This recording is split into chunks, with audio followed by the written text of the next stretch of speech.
to make his remarks on this occasion. Thank you. Would you like me to speak from here? Would you please Yeah? do it from here? Okay. Are you more comfortable? I'll do it from here.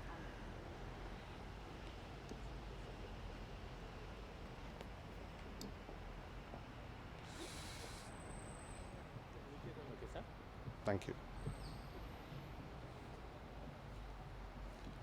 As my people say, Jai Shri Ram. Also, Salam Alaikum, Deputy Mayor. Sat Sri Akal. Welcome, everyone. Generations to come will scarcely believe that one such as this, of flesh and blood, ever walked this earth. Those were the words of Albert Einstein.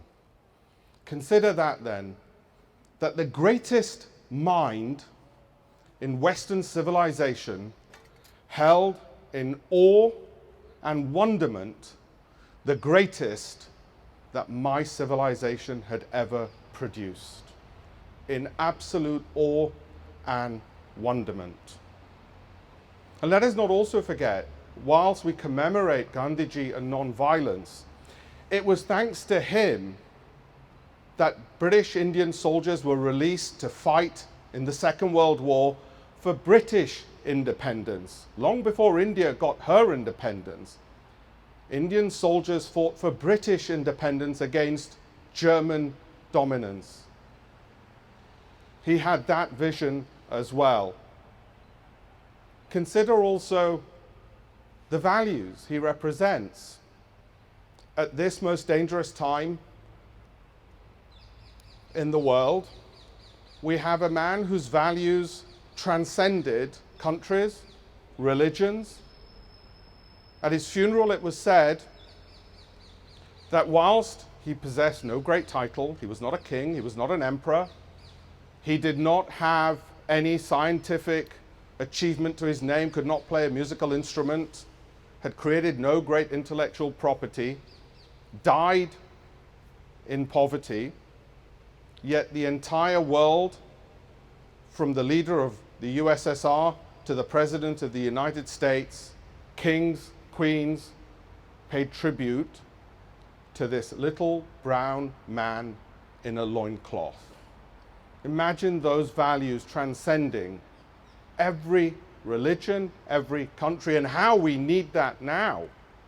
And that is why we're here, to ensure that from the face of this earth, those values shall never be forgotten, that Einstein's challenge will indeed be met, that the world will not be allowed to forget that the principles of non-violence, the ability to enjoin different communities, that which has become the miracle of India, a country where the head of government can be from a minority faith which represents just 2% of the population, which can have time and again heads of state who again come from minority faiths. The West will proclaim its credentials for equality, but it is India which delivers time and time again the miracle of the country. It remains probably the last best hope for humanity, because it proves through non-violence you can integrate religions, nationalities, beliefs under one roof. We will not ever allow to forget the values that Mahatma Gandhi embodies, because if they go from this earth, then generations to come will look back in absolute astonishment that those with the most to lose did the least to protect those values. In the long journey that man has had from the swamp to the stars, never have we been more in danger from the scourge of violence that could annihilate our entire civilization. And it will fall from this man of Indian civilization and the values that he's bestowed upon all of us to ensure that does not happen. People of Indian heritage have the most to lose. It is our values. They are global values, and we must ensure they are never, ever forgotten from this earth. Thank you all. Jai Hind.